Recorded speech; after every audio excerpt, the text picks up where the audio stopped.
рӯзҳои тобистон дар кишвар ба хусус дар минтақаҳои марказӣ ва ҷанубӣ ҳамасола бо ҳарорати баланд фаро мерасанд, аммо дар рӯзҳои охир мардуми шаҳру навоҳии ҷумҳурӣ бо як нав гармии шадид ва ғайри чашмдошт рӯбарӯ шудаанд.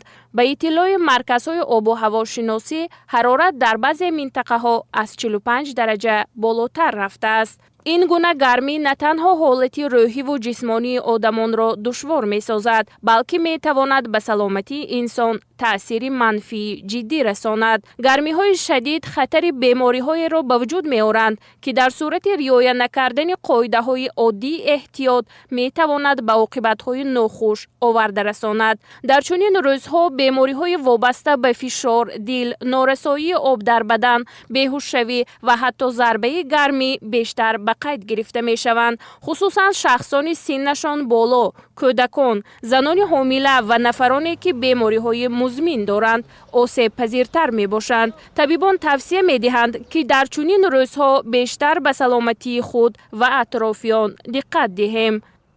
тибқи агентии обу ҳавошиносии ҷумҳурии тоҷикистон, давоми ҳафтаи охир ҳарорати ҳаво дар баъзе минтақаҳо то 47-48 дараҷа гармӣ пешбинӣ шудааст ва ман ҳамчун табиб ҳаминро гуфтанӣ ҳастам, ки дар чунин ҳавои гарм бисёртар худро эмин нигоҳ доштан дар кор. саломатии худро бояд одам инсон эҳтиёт намояд ва аз истеъмол кардани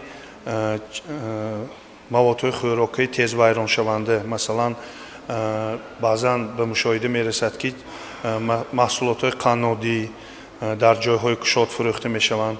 аз истеъмол намудани хӯрокҳои тезвайроншаванда, тармеваҳо худдорӣ карда шавад бояд. ба гуфти мутахассисони соҳаи тиб, гармии шадид кори мӯътадили аъзои инсонро халалдор мекунад. ҳарорати баланди ҳаво боиси бурунравии об ва намакҳо аз бадан мешавад.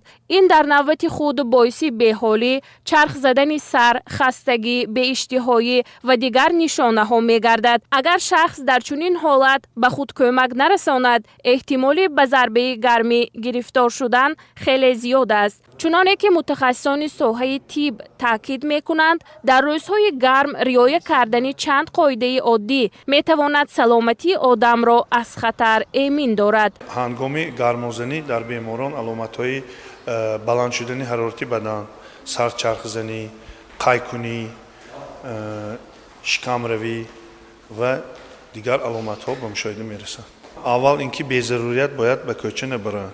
дуюм, аз истеъмоли маводҳои тезвайроншаванда, маводҳои қаннодӣ худдорӣ намоянд ва дар чунин ҳавои гарм бояд организми одам, ки бисёр об талаб мекунад, бисёртар оби нӯшокӣ истеъмол намудан дар кор ва ҳангоми пайдо шудани ягон аломатҳо ба худмуолиҷакунӣ машғул нашуда бояд ҳатман ба муассисаи тиббии наздиктарин бояд муроҷиат кунад.